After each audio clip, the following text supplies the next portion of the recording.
नमस्ते दोस्तों, आशा है आप सब स्वस्थ और बहुत अच्छे होंगे। आज हम जानेंगे चिंतन करना चाहिए, चिंता नहीं। मैं स्टार्ट करती हूँ। यहाँ मैं जो तरीका बताने जा रही हूँ वह कोई नया नहीं है, लेकिन शायद उससे थोड़ा अलग हो, जैसा कि आप इसके बारे में सोच रहे हैं। चिंतन का सामान्य सा मतलब तो यही लगाया जा सकता है कि हम किसी भी विषय के बारे में सोच विचार करें। स्वाभाविक है कि जब इस बारे में विषय को चुनने की बात आएगी तो वे ऐसे ही विषय होंगे जिसके बारे में कुछ ना कुछ तो जानते ही हों, क्योंकि हमें ऐसा लगता है तभी तो हम उसके बारे में कुछ सोच पाएंगे।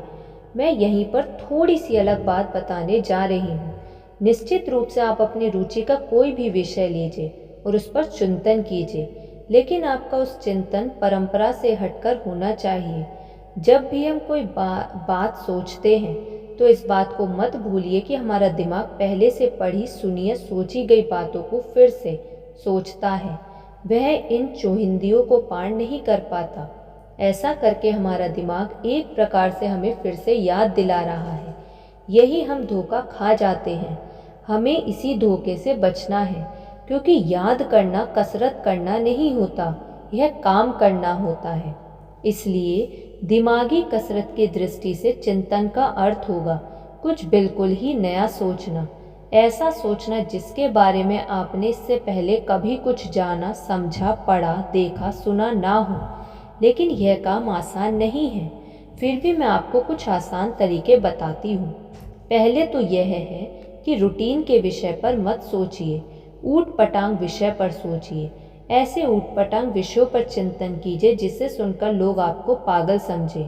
उदाहरण के लिए आप एक ऐसे जीव की कल्पना कीजिए जिसका शरीर हाथी का हो, सिर गैंडे का हो, दिमाग आदमी का हो, दांत बंदर के हों, बाल भालू के हों। इस तरह से बिल्कुल ही एक नया जानवर बनाने की कोशिश कीजिए।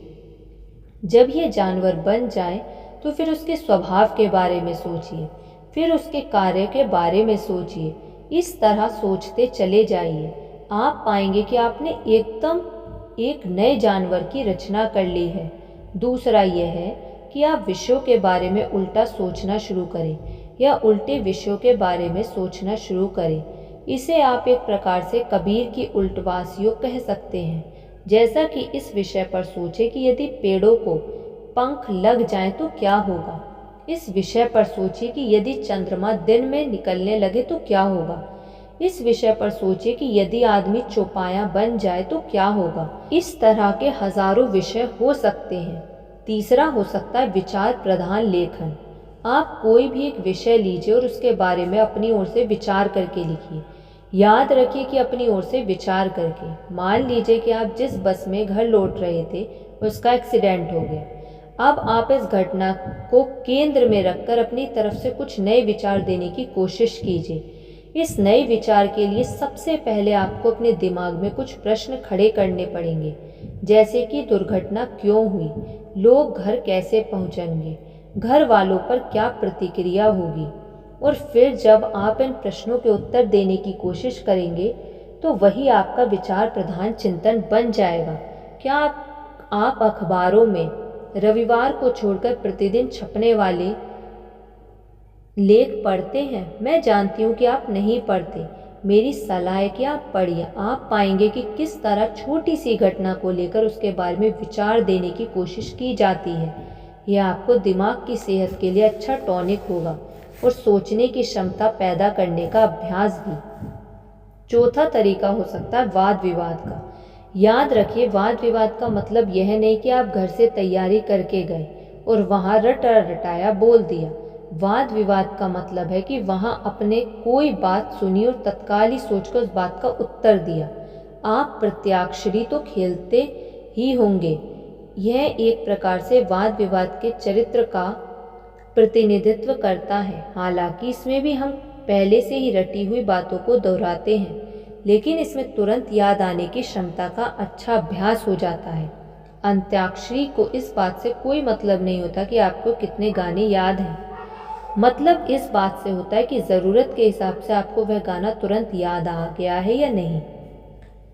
सच्चे वाद विवाद का अर्थ यही होता है कि पहले के वक्ताओं ने जो बात कही है, आप उन्हीं बातों को आधार बनाकर अपनी बात कह रहे हैं। जाहिर है कि इसके लिए आपको अपने दिमाग को सतर्क रखना होगा, केवल उस समय ही नहीं जब आप बोल रहे हैं, बल्कि उस समय भी जब दूसरे लोग बोल रहे हैं, क्योंकि जब आप ध्यान से सुनेंगे नहीं, तब तक आप उनकी बातों का जवाब कैसे देंगे। धन्यवाद। आपको ये वीडियो कैसी लगी कमेंट करके ज़रूर बताइएगा। यदि आपने अभी तक इस चैनल को सब्सक्राइब नहीं किया तो सब्सक्राइब कर लीजिए और इस वीडियो को लाइक कर दीजिए। धन्यवाद।